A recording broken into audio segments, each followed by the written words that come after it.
ఏబినియా very good.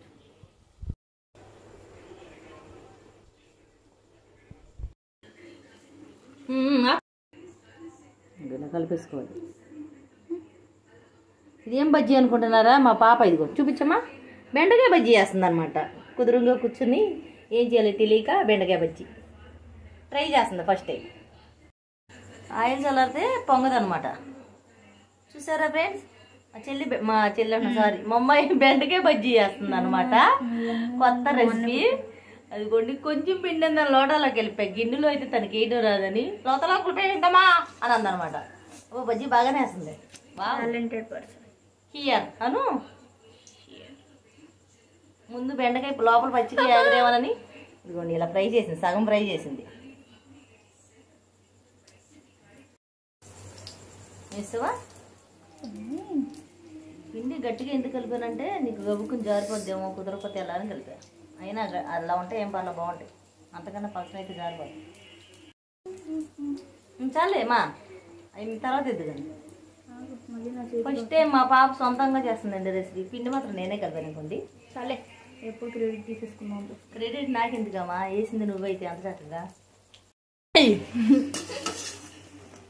అది కొంచెం సక్సెస్ఫుల్గా అయిపోయింది. చూసేద్దాం, బాగా అవుతుంది. పెట్టుమా. సరే సరే సరే, అప్పుడు పర్లేదులే. నూనె అంటే అంత భయం, మళ్ళీ బజ్జీ వేస్తా అంటావు. బజ్జీ కలర్ మాత్రం బాగా చేసావమ్మా. పిండి కలిపింది ఎవరు ఓషా ఇక్కడ.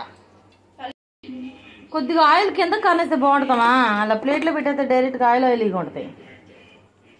ఇదిగోండి ఫ్రెండ్స్, ఇవన్నీ ఇదిగో ఈ బజ్జీలు అయినాయి.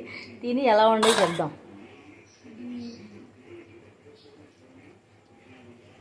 బాగానే ఉన్నది, నేనే చేసేదా.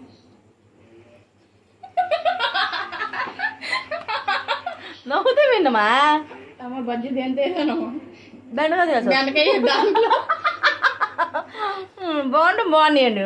బెండకాయ కనిపించలేదు, మీకు అర్థమవుతుందా? పక్కన పెట్టింది మా అమ్మ. పక్కన పెట్టలే, జారిపోయింది వచ్చేసి. బాగానే ఉంది, పర్వాలా, అంత ఎబ్బెట్టుగా లేవు, తినొచ్చు. టేస్ట్గా ఉందమ్మా. నేను రెండోసారి అందుకే వంటగదిలోకి రాను. అని బాగున్నాయి. డాడీకి ఇద్దాం అమ్మా.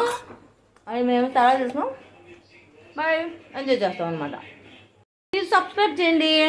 మా అమ్మాయి చేసిన బజ్జీకి లైక్లు మాత్రం వేయండి.